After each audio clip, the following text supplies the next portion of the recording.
Najla Tammy Kepler.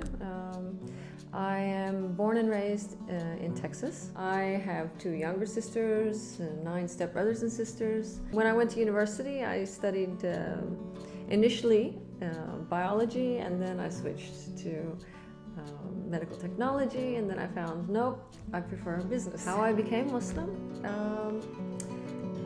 I was missing something as a Christian.